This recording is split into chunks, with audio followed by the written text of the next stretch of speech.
Hey dudes and dudettes, it's Simon Hurley and welcome to another video. Now in a past video, I shared some of the biggest card making mistakes that I've made in my past so you guys don't have to make those same mistakes. And in today's video, I'm going to share some more card making mistakes. Some of these things you might not even have known that you've been doing, but they make a lot bigger of a difference if you do them a different way. And some of them you might have had troubles with and you wanted to know how to problem solve it. So I hope this really helps you out. And without further ado, let's get into the video.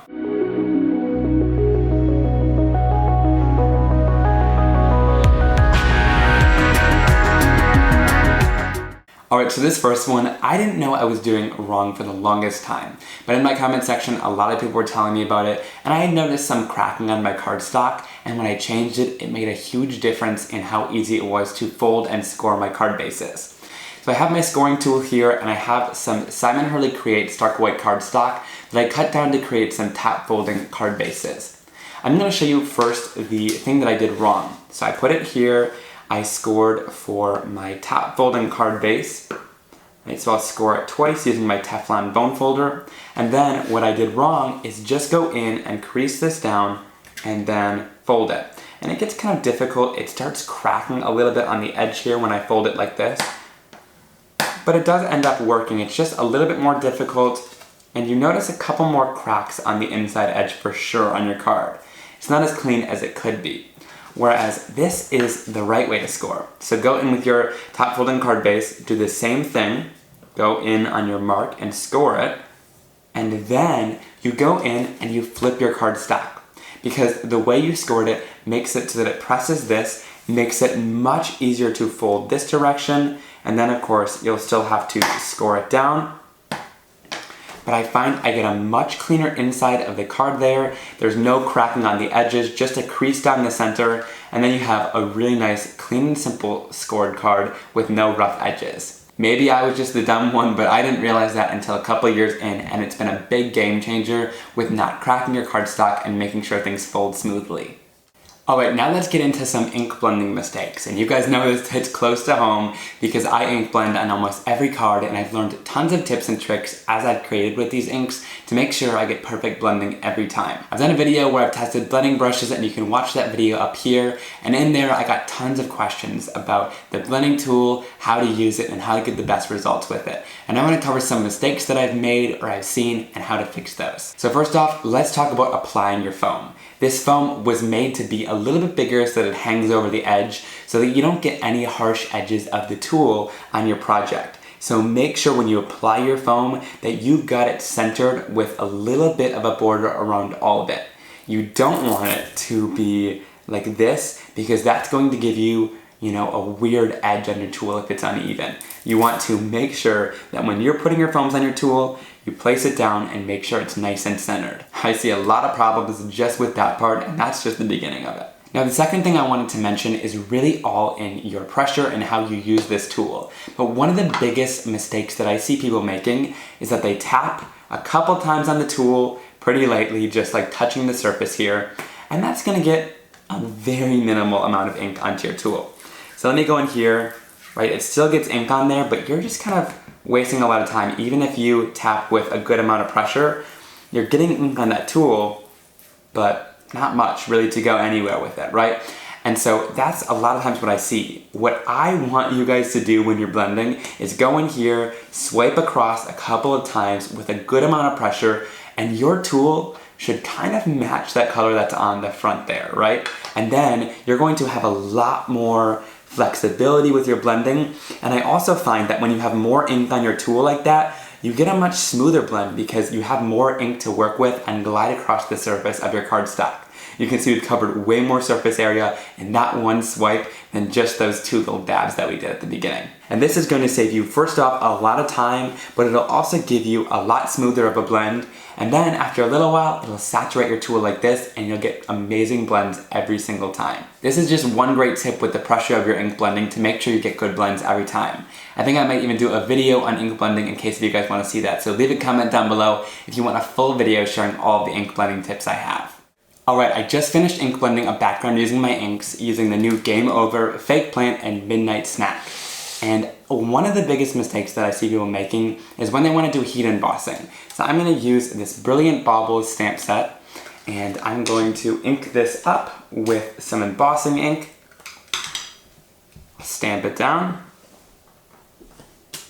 Then I'll go in with a little bit of my white embossing powder, and this happens. What people don't really think about is that the embossing powder really sticks to any oil on your finger, but it'll also stick even if the ink is still kind of wet inside the cardstock, even if it's not wet to the touch. So this wouldn't smear with just my hands, but any embossing powder I put on top is going to definitely stick to it. But if this happens to you, your background is not ruined. Just take, I love this Nuvo surface sweep, and I'm just going to sweep that powder back into my container here. And I love this for cleaning off my desk too, if there's any powder on that. And then I'm going to heat my background and make sure it is nice and dry. Once I've heated that so it's nice and dry, I'm going to go in and do a little bit of a test. With my white embossing powder, I'll put it over the top, and if it sticks in any areas, I can go in and heat that again. So I'll wipe this off and just keep reheating it until that test makes it so that there's no embossing powder sticking, and then I can go do my heat embossing. Now to go in and do my embossing, I'm going to put down a little bit of anti-static powder tool. That's pretty important to keep away any fingerprints or anything like that as well. And then I'll go in with my embossing ink pad, ink that up, stamp it down onto my surface, and now I can go in and emboss my image on my inked background and not have to worry about any excess powder sticking all over the inked background. So now you guys know, if you have an inked background, make sure you give it a good heat before you do any embossing on top of it. And if you do make the mistake that I made or showed in today's video, your background is not garbage. Just dust off all the powder, heat set it until it's nice and dry, do a couple tests, and then do your heat embossing. It's a safe space here, and that's why I'm willing to admit that this next mistake I've definitely done many times, and I'm sure you guys have too. Leave a comment down below if you guys have adhered your card onto your card base upside down or backwards. It is the worst feeling when you finish your card and you open it up and you realize you've adhered the front of your card on upside down. Today I'm going to give a couple different ways to fix that and solve your issue so you don't have to remake the whole card or do huge card surgeries to fix it. Okay, so I'm going to take my thermal web tape runner and adhere it all over this background, and I'm just going to adhere it on the top, bottom, and middle so I can show you guys this really does work even with a lot of adhesive. So I'll flip this upside down and adhere it wrong on purpose for you guys. So I'll go in here, adhere this down. This definitely is not the right size for this card base, but you get the picture, right? So I'm going to adhere it down, make sure to give it lots of pressure. All right, so you look back, you admire it, and this is probably the time where you try to open it and you realize you adhered it upside down.